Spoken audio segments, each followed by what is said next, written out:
Radio Gésis 94.7 FM presenta su programa Voces al Aire, un espacio de opinión que educa, persuade a la formación crítica y participativa. Bienvenidos a su espacio de opinión Voces al Aire, programa donde la participación ciudadana se encuentra para reflexionar sobre temas importantes, como siempre, con una mirada objetiva. Hoy, en nuestro programa Voces al Aire, hablaremos de 5 temas clave: seguridad ciudadana y violencia, crisis energética y sostenibilidad, derechos humanos y discriminación, corrupción y transparencia en la gestión pública, educación y acceso a las oportunidades.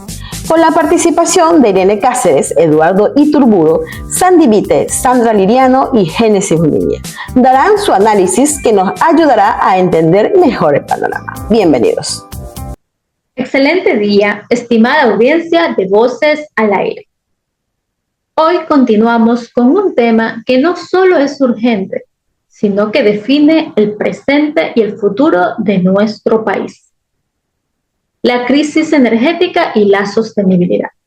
Esta problemática no es un asunto aislado ni lejano, sino una realidad que toca cada aspecto de nuestra vida diaria, desde la economía familiar hasta la salud pública y el bienestar colectivo. Como ya mencionamos, Ecuador depende en más del 80% de la energía hidroeléctrica para cubrir su demanda eléctrica. Esta apuesta, que en su momento pareció una apuesta segura y limpia, hoy nos muestra sus límites frente a la realidad del cambio climático. La grave sequía que comenzó en el año del 2023 se ha reducido la capacidad de generación de nuestras hidroeléctricas, dejando al descubierto la vulnerabilidad de un sistema poco diversificado. Pero la crisis no solo es climática, también es estructural. La falta de inversión sostenida en infraestructura y mantenimiento ha dejado al sistema eléctrico en un estado precario. Esto significa que cuando la oferta hidroeléctrica no alcanza, se recurre a generadores térmicos que funcionan con combustibles fósiles. Esta práctica no solo es costosa, sino que incrementa la contaminación ambiental con consecuencias directas en la salud de la población, especialmente en las ciudades donde la calidad del aire ha empeorado notablemente. Estudios recientes indican que durante la crisis energética, la concentración de contaminantes como el dióxido de nitrógeno en Quito aumentó un 22%. Superando los límites recomendados por la Organización Mundial de Salud. Las partículas finas PM2.5, que pueden causar cáncer y enfermedades cardiovasculares, también se incrementaron. Esto nos obliga a pensar en la crisis energética no solo como un problema técnico-económico, sino como una crisis de salud pública. Los apagones y cortes programados alteran la vida cotidiana de millones de ecuatorianos. No es solo la incomodidad de quedarse sin luz, sino que afecta la productividad de empresas, la continuidad de servicios esenciales como el agua potable y la atención médica, y limita el desarrollo académico laboral. En términos económicos, las pérdidas son alarmantes. Solo en las primeras semanas de esta crisis, el país perdió alrededor de $2.000 millones, cifra que en 2 meses escaló a 4.000 millones en la industria y 3.500 millones en el comercio, representando cerca del 1,5% del PIB nacional. Estos números reflejan no solo el impacto inmediato, sino un daño a largo plazo, que compromete el crecimiento y la estabilidad económica del país. Socialmente, la crisis profundiza las desigualdades los sectores más vulnerables, son los que más sufren, pues tienen menos recursos para adaptarse a los cortes y para acceder a las fuentes alternativas de energía. Esto genera un círculo vicioso, donde la pobreza, la exclusión se agravan, afectando el tejido social y la calidad de vida. La lección fundamental que nos deja esta crisis es que no podemos seguir dependiendo casi exclusivamente de una sola fuente de energía. La diversificación es una necesidad imperativa. Ecuador cuenta con un enorme potencial para desarrollar energías renovables alternativas, como solar, eólica, geotérmica y aerotérmica, gracias a su diversidad geográfica y climática. Estas fuentes no solo ayudarían a reducir la vulnerabilidad frente a fenómenos climáticos extremos, sino que también contribuirían a disminuir la huella de carbono del país, alineándonos con los compromisos internacionales para mitigar el cambio climático. Además, el desarrollo de energía limpia puede generar empleo, innovación tecnológica y desarrollo regional, especialmente en zonas rurales y menos favorecidas.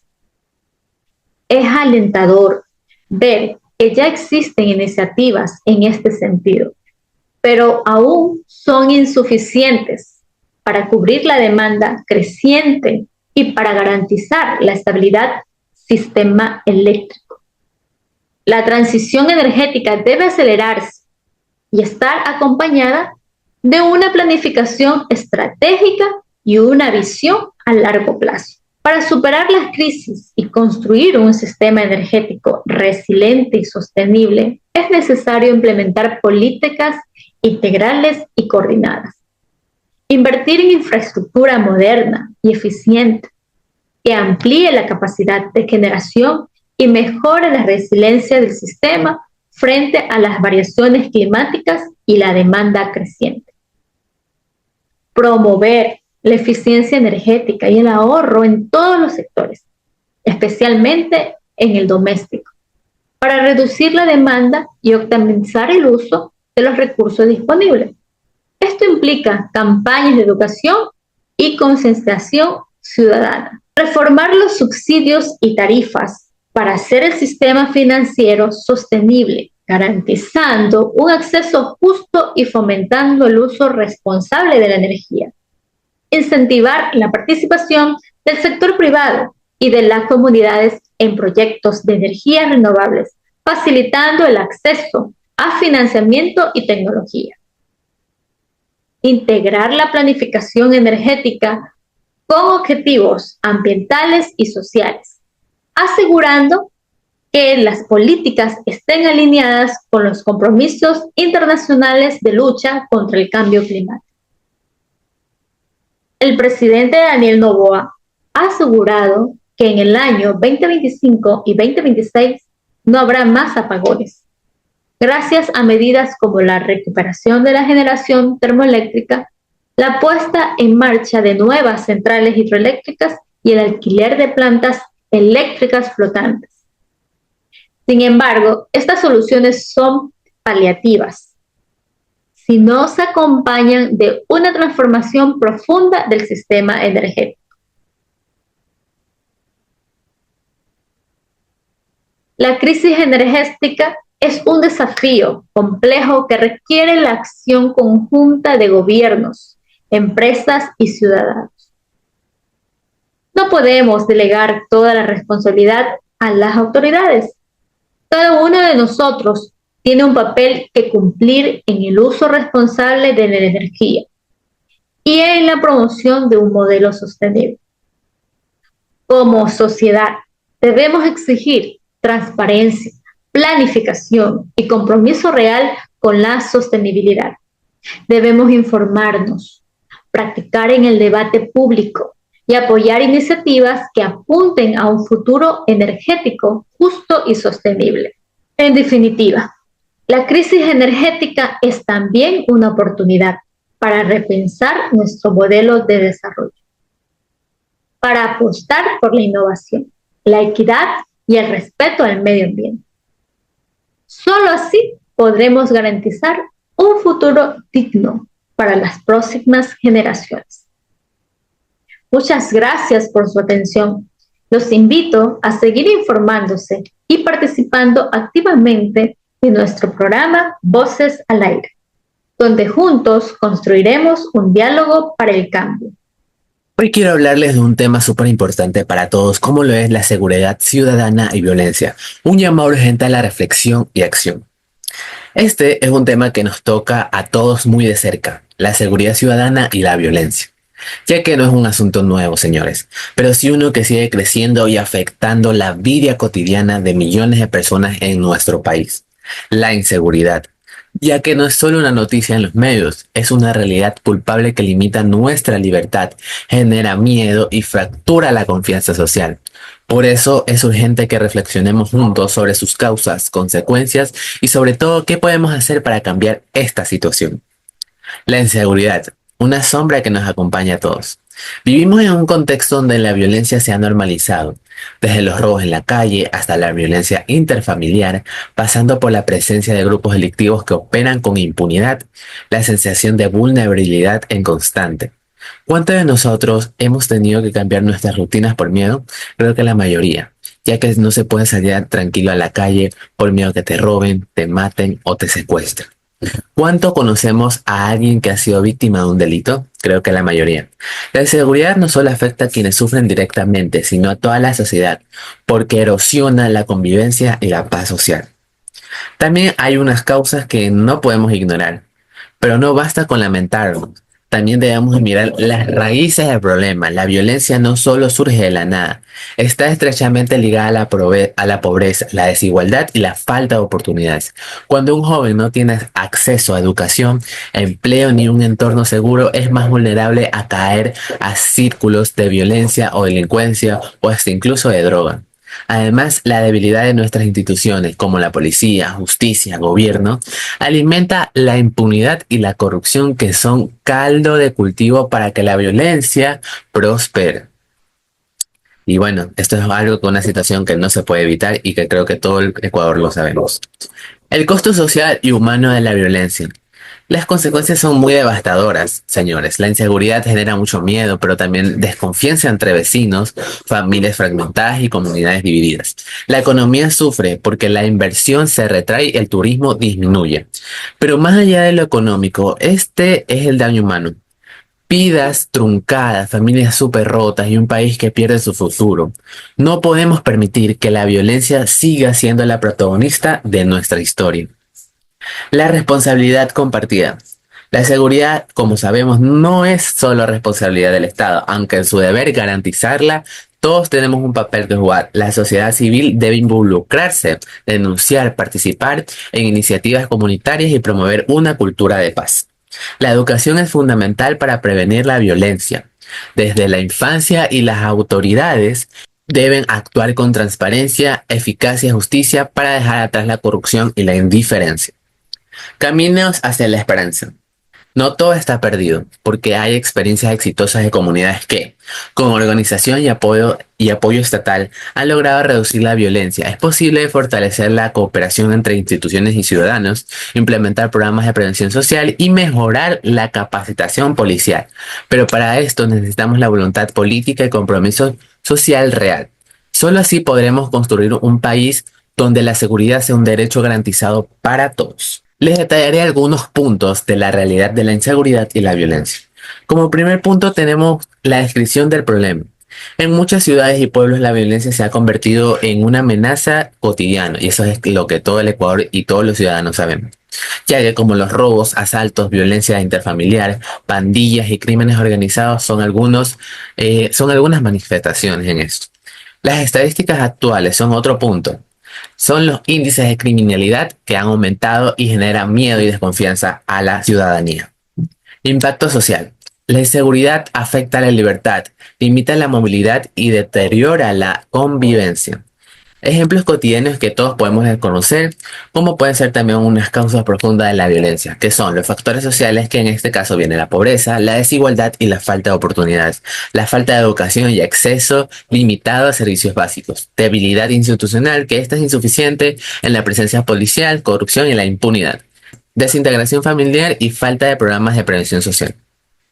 Existen algunas consecuencias para la sociedad, como la pérdida de confianza en las instituciones, el deterioro del tejido social y aumento de las desconfianzas entre vecinos.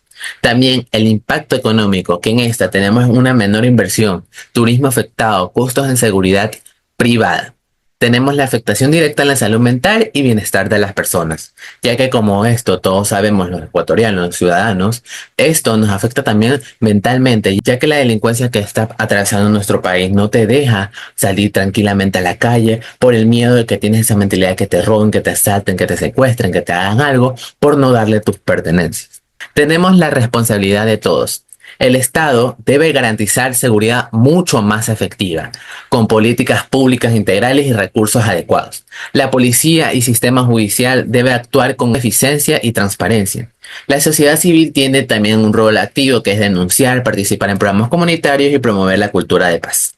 La educación y la inclusión social son herramientas claves para prevenir la violencia a largo plazo, señores. Para esto también tenemos unas propuestas y esperanza, como puede ser fortalecer la cooperación entre instituciones y comunidades, implementar programas de prevención desde la infancia y la juventud, mejorar la capacitación y equipamiento de las fuerzas de seguridad, promover la justicia rápida y efectiva para combatir la impunidad, fomentar espacios de diálogo y reconciliación social. En definitiva, la seguridad ciudadana y la violencia son retos muy complejos, pero no insuperables. Nos corresponde a todos desde nuestros espacios exigir y construir un entorno más seguro y justo.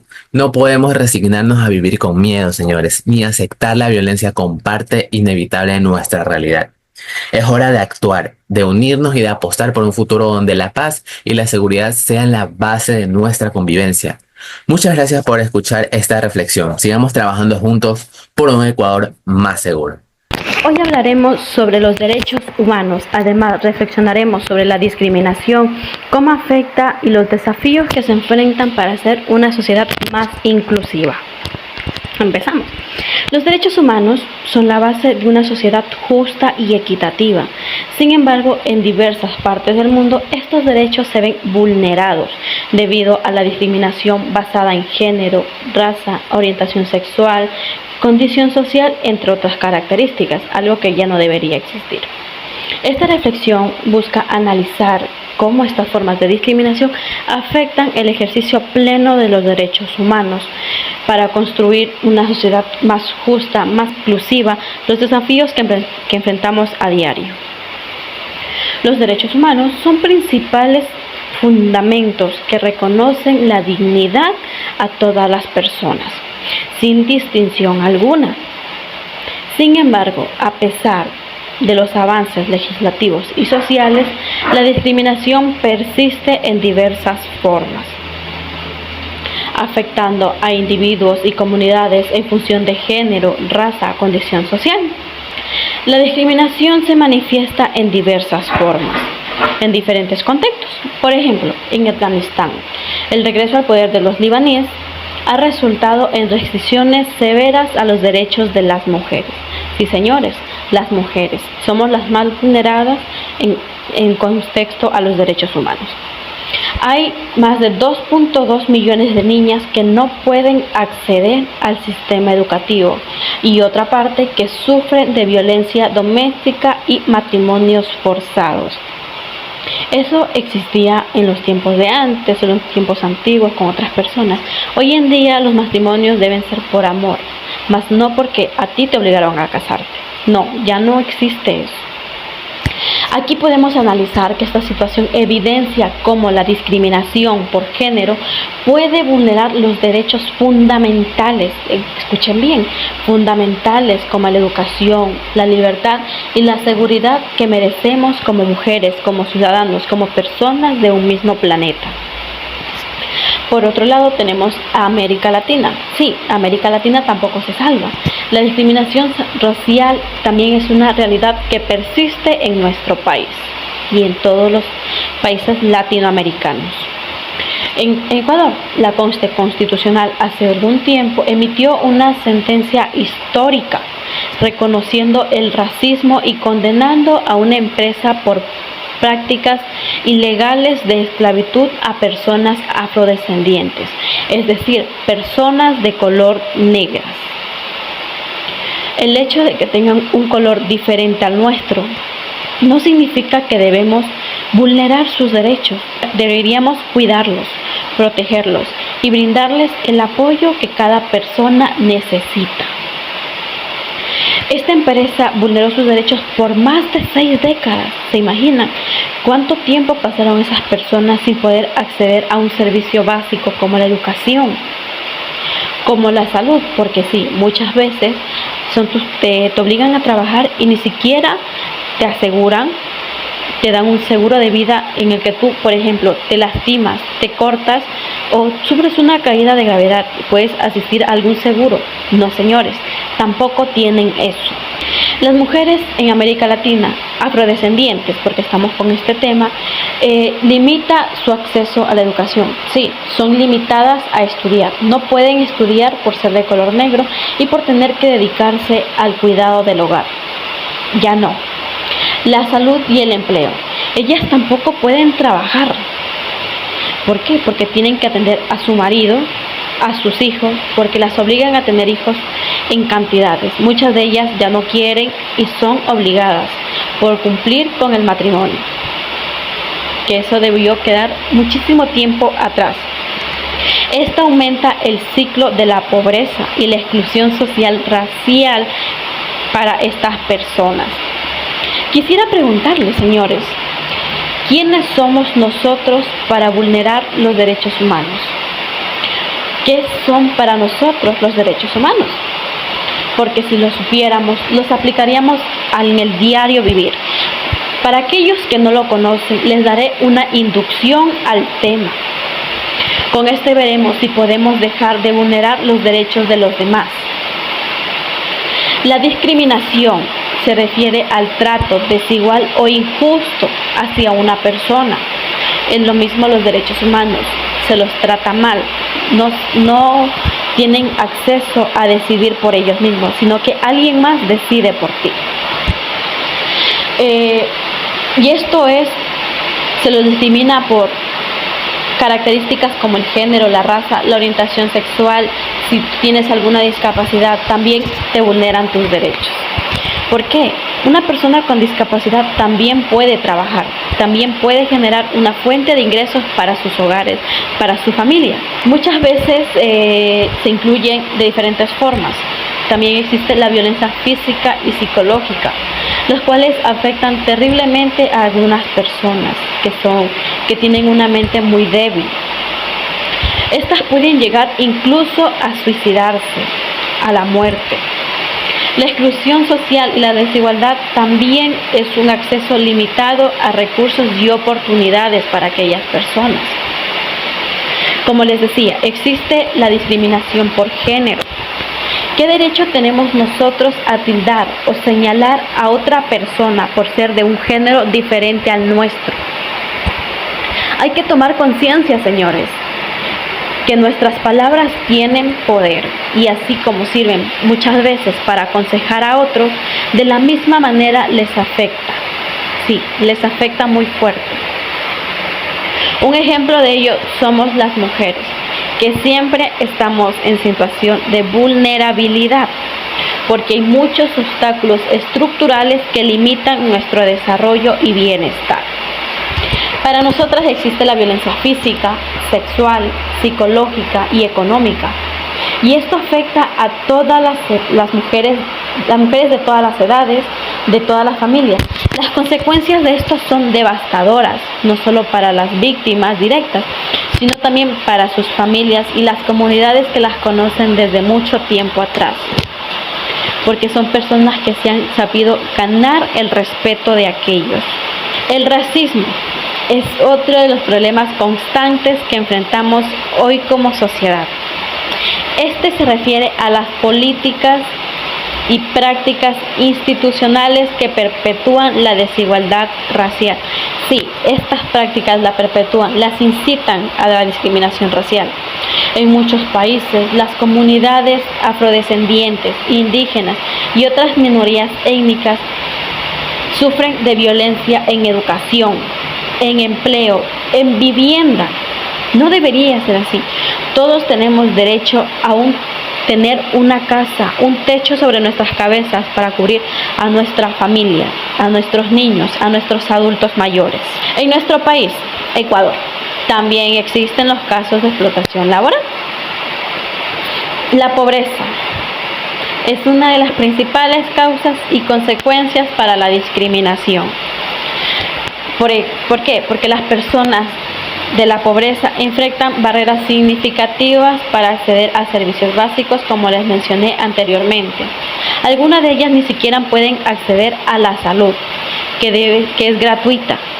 No, algunos les cobran, se aprovechan de cómo la persona se ve para cobrarles más. Eso está mal, señores. Tomemos conciencia. Las desigualdades económicas y sociales limitan la oportunidad de desarrollo para amplios sectores en los que existe la pobreza, porque no tienen ayuda de un gobierno para poder salir adelante. Muchas veces no te quieren dar empleo por cómo te ves, por cómo te vistes, te juzgan sin siquiera conocerte. Aquí es donde yo digo, las políticas deberían enfocarse en la inclusión social, incluir a estas personas en su ámbito. También hay que reducir las brechas de desigualdad para garantizar el disfrute de los derechos de aquellas personas que son vulneradas. La educación y la sensibilidad también son herramientas clave en la lucha en la discriminación. Los programas educativos promueven los valores de igualdad, respeto y diversidad. Estos pueden contribuir significativamente a la construcción de una sociedad más inclusiva. Sí, nos podemos incluir en nuestro entorno a ellas. Hay desafíos también que se enfrentan para poder incluir a estas personas. Imagínense, tenemos que conocer cuáles son para poder empezar. Hay algunos ejemplos. Hay que reconocer y reparar las injusticias históricas que vienen desde mucho tiempo atrás, se vienen arrastrando hasta hoy en día. Hay que enfrentar las discriminaciones y establecer mecanismos de reparación para que estas personas tengan confianza en sus derechos, puedan implementarlos. También tenemos que educarnos y sensibilizarnos, ya que la educación juega un papel crucial en la promoción de la igualdad y el respeto a la diversidad. Existen programas educativos que fomentan la inclusión y el respeto a los derechos, como se los mencioné anteriormente, que las personas, niños y adultos que ni siquiera han terminado la escuela tengan la oportunidad de estudiar ahora.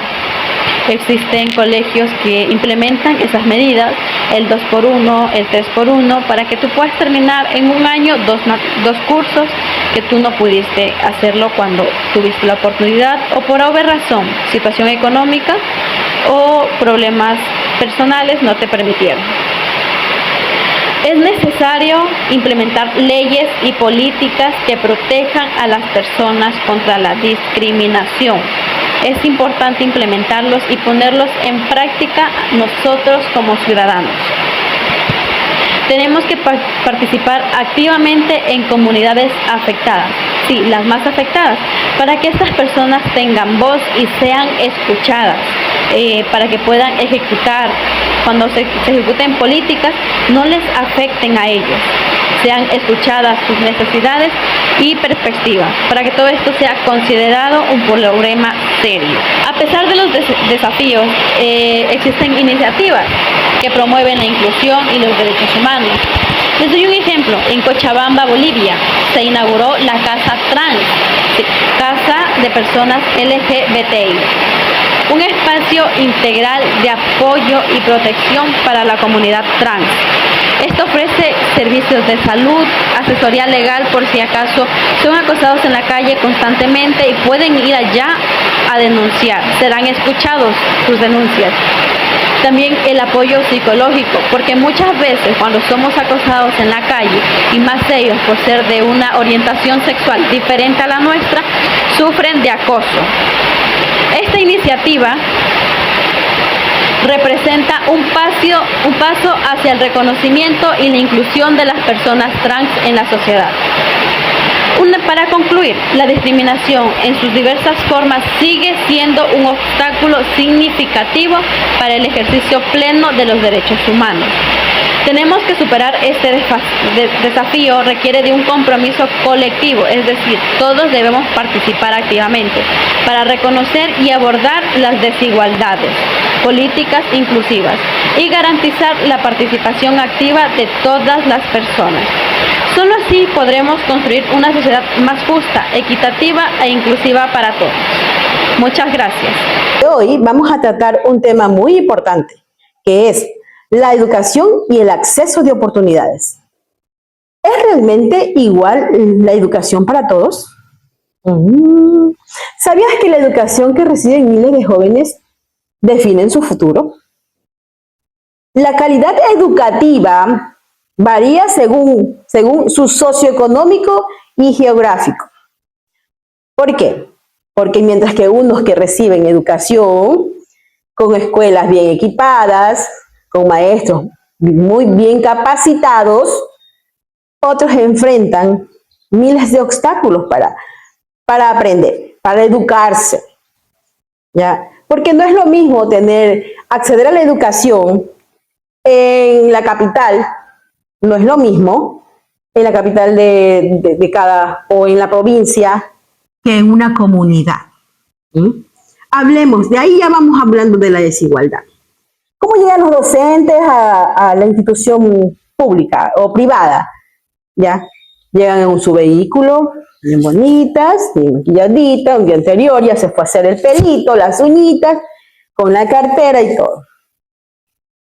Así llega una docente a impartir sus clases un día normal en la ciudad, cualquiera de estas sea. Pero hablemos de las comunidades, hablemos del oriente. Por eso dice que es muy diferente según su contexto geográfico. Hablemos del oriente ecuatoriano, hablemos allá de las comunidades. ¿Cómo van las docentes? Viajan 8 horas en bote. No ven a su familia durante esos días que están allá. Llegan a la comunidad, allá les dan alojamiento en una casita, no en un hotel, en una casita de las personas que son de buen corazón, que quieren que sus hijos aprendan.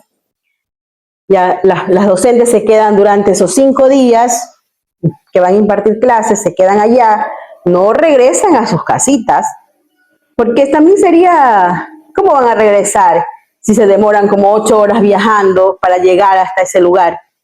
En bote, con lluvia, con lodo, no con zapatitos, ojo, llegan con botas, en botes y con botas. Ahí estamos viendo la desigualdad, que no es lo mismo. Ya, hablemos de la desigualdad de personas, cómo van los maestros, ¿no? Ahí ya estamos viendo. Eso es una desigualdad. Ahora hablemos del aprendizaje, de la brecha digital.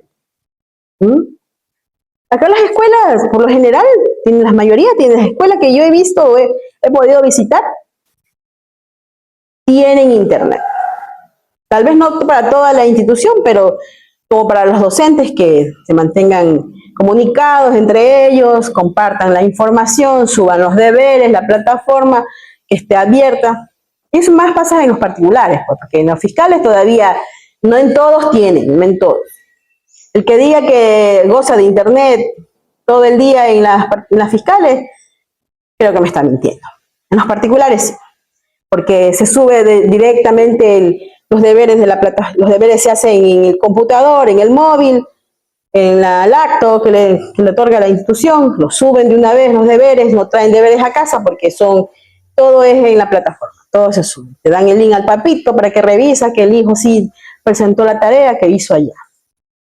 Eso es diferente. Todavía en cambio en las públicas, no, pues ahí todavía se escribe con el cuadernito. En el cuadernito anotas todo, vienes a casa a pasar a limpio. Eso se hacía en mi época. Aún se está realizando. Ahí ya está. La desigualdad en la educación es un problema estructural. No solo se trata de acceso, sino también de la calidad de la formación del docente. Lo estábamos hablando. La formación del docente, ¿ya? Que sin duda alguna, no todos tenemos las mismas oportunidades. En la era digital, la tecnología se ha vuelto una clave para aprender. Hablemos de la época del COVID, del 2020. ¿Quién no se acuerda? ¿Quién no se acuerda? Muchos, digo muchos porque me incluyo, tuvimos que aprender, tuvimos que recibir clases en el computador, en línea, porque no podíamos asistir. Estaba prohibido, prohibido. Y quien no sabía manejar la lacto, la tablet, o no tenía, no realizaba las tareas. Así de sencillo. Así de sencillo. No tenía. Y si no había internet, en ese momento, ¿dónde ibas a acceder a un plan de internet si no había quienes te vendan? En esa época de pandemia que fue muy crucial para todos, en diferentes provincias se incrementó que en parques, en sedes haya internet para que los estudiantes acudan. Acá en el Cantón La Libertad hay un barrio que se llama Velasco Ibarra. Hubo un padre, Mariano Merchán, si la mente no me falla, padrecito muy querido por la ciudadanía en general. Él abrió las puertas de la iglesia. No es que estoy valorando a una religión, no. Solo el acto. En sí, el acto de brindar, abrir las puertas y dejar que los estudiantes reciban sus clases ahí. Y el que no tenía un artefacto, un móvil, de alta gama, qué sé yo, él le prestaba. Fue muy reconocido, fue muy sonado esta actividad que hizo el padre de Mariano Merchán. En paz descanse, de Dios goce. Él le dio la oportunidad, no tan solo a jóvenes, a madres, a estudiantes, a quien no tenía en general, podía ir todos podían ir, todos. Solamente tenías que ir, ponerte en un lugarcito, no molestar al de al lado, no conversar, no jugar, nada más. Y así realizabas tus deberes. Dice que la UNESCO, nos informa la UNESCO, dice que más de la mitad de los estudiantes en Latinoamérica tiene dificultades para conectarse a internet o usar un dispositivo. A esto viene la ignorancia digital. Señores, no todos saben usar un lacto, no todos todavía.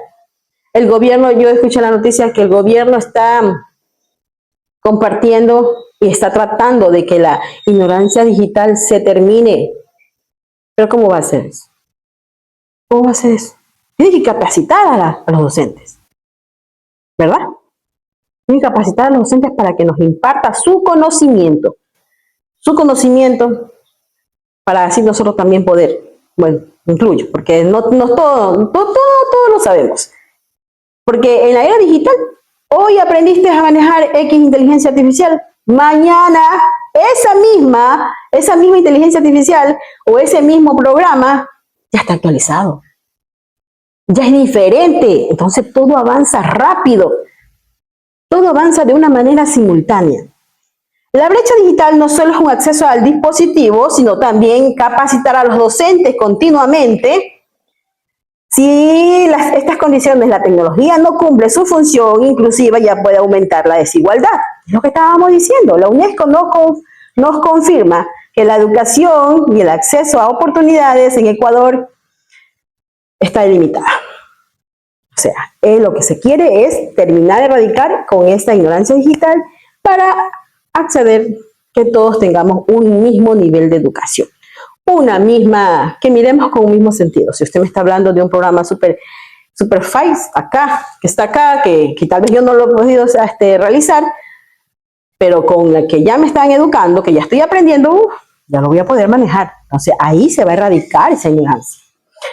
Recibimos también un boletín del Ministerio de Educación.gov.es. Vamos a leer esta noticia muy importante.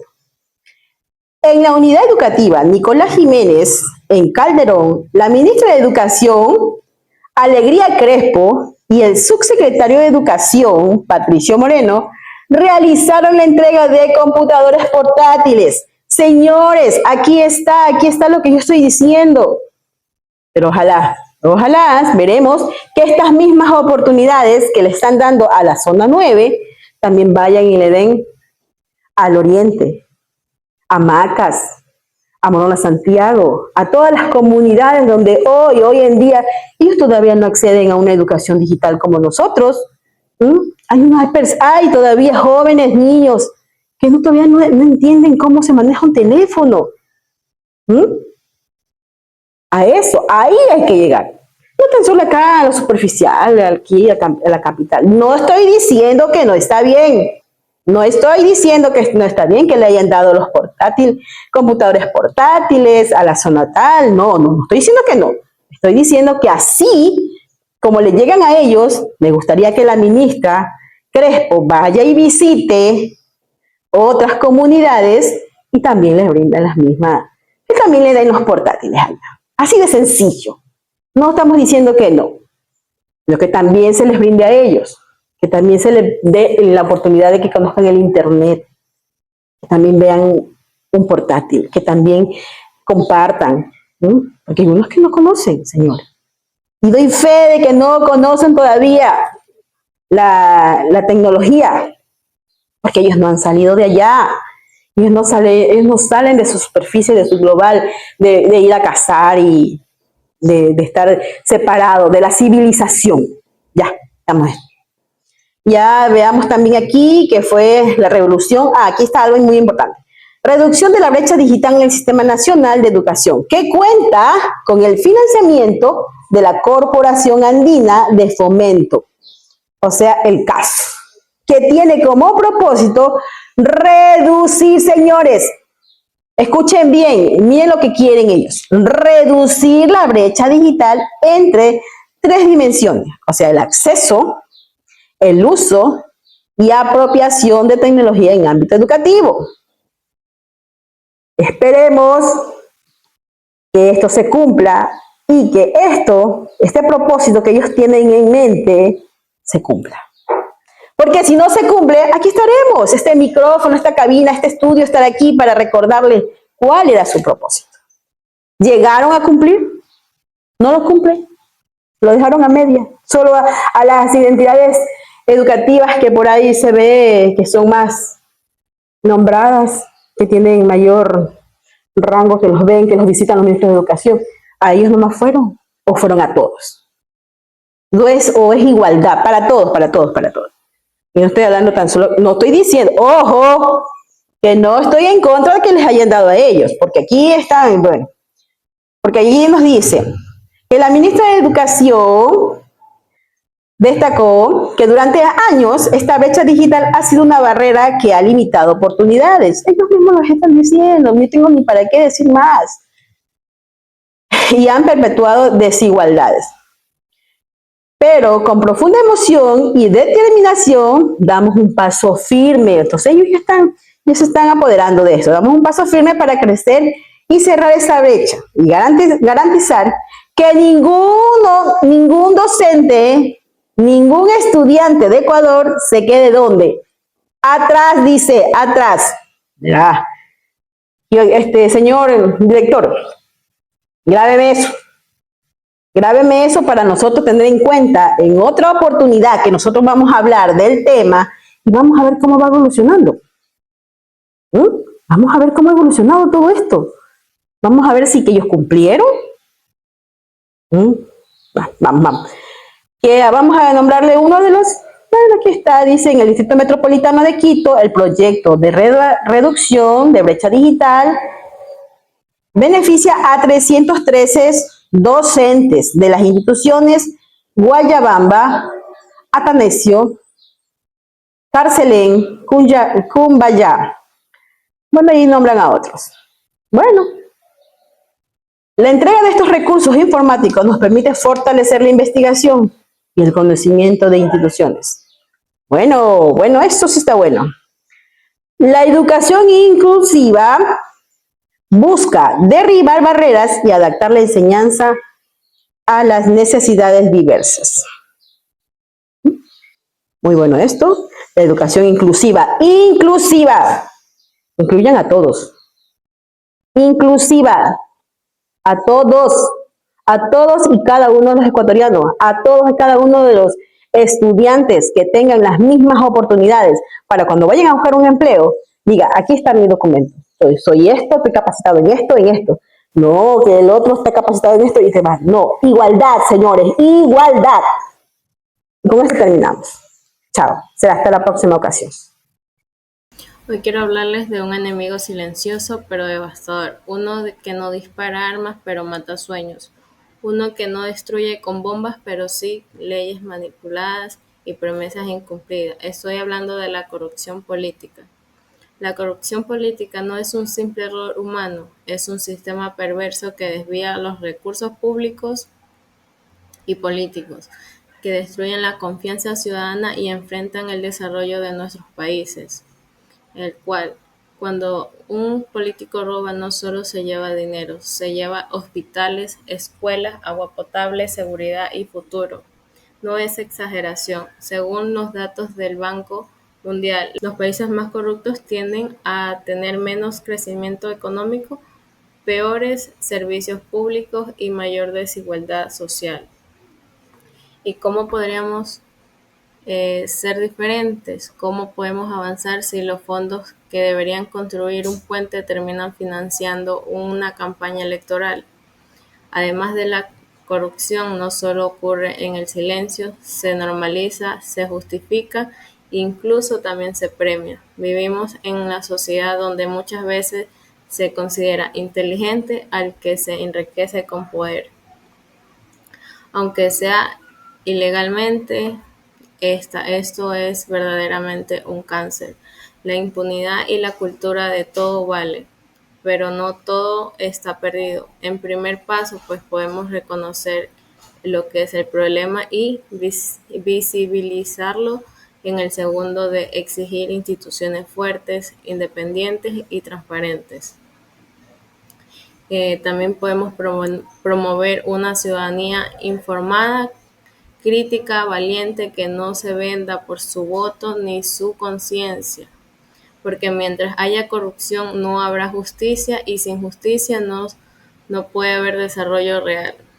En la corrupción política es el uso indebido del poder público para poder obtener beneficios personales, económicos o políticos a expensas del bienestar común, en el cual esto se manifiesta de muchas formas que pueden afectar gravemente a la democracia y el desarrollo y la confianza ciudadana en las instituciones, en cual estas formas son comunes de la corrupción política, en el cual también tenemos los que son los sobornos. Los funcionarios públicos aceptan dinero o otros beneficios a cambio de los favores o decisiones a medida. Tenemos el nepotismo también y favoritismo, que se otorgan en los cargos públicos o familiares o amigos sin méritos. En el malversación de fondos existe el desvío de recursos públicos para los fines personales o privados. También los fraudes electorales, la manipulación de elecciones para asegurar el poder, tráfico de influencias en el uso de cargo público para beneficiar intereses particulares, las consecuencias de la corrupción política, la pérdida de confianza en el Estado y las instituciones, la desigualdad social y la pobreza al desviar los fondos que podrían mejorar servicios básicos. También está el desincentivo a la inversión extranjera y el desarrollo económico. La impunidad cuando los corruptos no son sancionados. El debilitamiento de la democracia al manipular los procesos y concentrar el poder en medidas para poder combatir la corrupción política. En la transparencia en la gestión pública, el acceso a la información pública, el fortalecimiento de lo que es órganos de control y la justicia de independencia, la educación cívica y la ética. La participación ciudadana activa y vigilante es la protección a denunciantes de corrupción. ¿Por qué la corrupción política es tan destructiva? Porque desvía los recursos públicos en los que los fondos que deberían destinarse a la salud, educación o vivienda, infraestructura, son usados ¿para qué? Para el enriquecimiento personal o clientismo, causas ineficiencia del Estado, en el cual se asignan los contratos por favores políticos que no por méritos, solo que estos generan obras de mala calidad, los proyectos inconclusos y los servicios deficientes. Alimenta la desigualdad. Los pobres son los más afectados. ¿Por qué? Porque dependen de diferentes de servicios públicos, lo que también debilita la democracia. La ciudadanía pierde la confianza en las instituciones, no participa, no vota, no denuncia. Tenemos casos reales también. En el caso Odebrecht, la empresa brasileña que admitió haber pagado soborno a políticos en más de 12 países, el cual provocó el arresto de caídas de gobiernos que está Perú, Brasil, Ecuador y Colombia, y entre otros también. También muestra cómo la corrupción no es acto aislado, sino parte de una red internacional. También tenemos el otro caso de Panamá, el Pampers, que se filtró la filtración de millones de documentos en el que revelaron cómo políticos, empresarios y celebridades ocultaban fortunas en paraísos fiscales, en el cual se demuestra cómo el poder político se vincula con estructuras globales y de evasión de corrupción. En el caso de Argentina, Vialidad Fernández de Kirchner condena en el 2022 por el fraude en las obras públicas durante su presidencia, que se desviaron más de $1 millón. En el caso de Ecuador, pues los casos como los de Glass, Bucaram o la corrupción en los hospitales durante la pandemia, que se demostró cómo el poder se había usado para enriquecer mientras la población sufría. Un país con corrupción es un barco con agujeros, no importa cuántas veces, siempre estará por hundirse. La corrupción política no es un destino inevitable, es parte de nuestra cultura, ni una forma de ser de nuestros pueblos, sino que es una enfermedad del poder, pero también es un síntoma de la indiferencia. Hoy más que nunca debemos entender que acabar con la corrupción no se logra solo con leyes ni con discursos, sino con acciones conjuntas. También necesitamos las instituciones fuertes que puedan tomar y castigar al más poderoso los ciudadanos valientes que se atrevan a exigir las cuentas, las educaciones éticas que formen la generación, que no admiren al que roba, sino al que sirve. Y tecnologías transparentes que impidan el abuso, que no ocurra. No existe una solución mágica, pero sí algo que está claro es que la corrupción no se elimina desde el silencio, sino desde la decisión de actuar. Y el actuar es nuestro, porque como ciudadanos y como jóvenes y como defensores de nuestro futuro. Nuestro futuro es en nuestro país donde se siembra hoy, y con cada acto de transparencia y cada exigencia de rendición de cuentas debemos de cuidar nuestra semilla, que es nuestro país. Y soñar con un país sin corrupción no es ingenuidad, es justicia, porque donde hay voluntad hay camino. Si no nos unimos como estudiantes, como ciudadanos, como voces críticas, podemos construir un país donde gobernar no sea sinónimo de robar, y tampoco donde servir signifique honrar. En este país, en nuestro país, en los países y en otros países de otros ciudadanos, es país donde puede ser posible de poder acabar con la corrupción. Y la corrupción política no es invencible cuando la justicia actúa, la educación transforma y el pueblo vigila. Los corruptos ya no tienen dónde esconderse. El cambio no comienza desde arriba, sino que comienza desde nosotros, y en ese camino, compañeros, es urgente. Muchas gracias. Terminamos el programa de hoy con más preguntas que respuestas, pero nos hace pensar, cuestionar y crecer. Gracias por estar con nosotros en tu programa de opinión Voces al Aire. Hasta la próxima. Y no se olviden, opinar con respeto es construir democracia.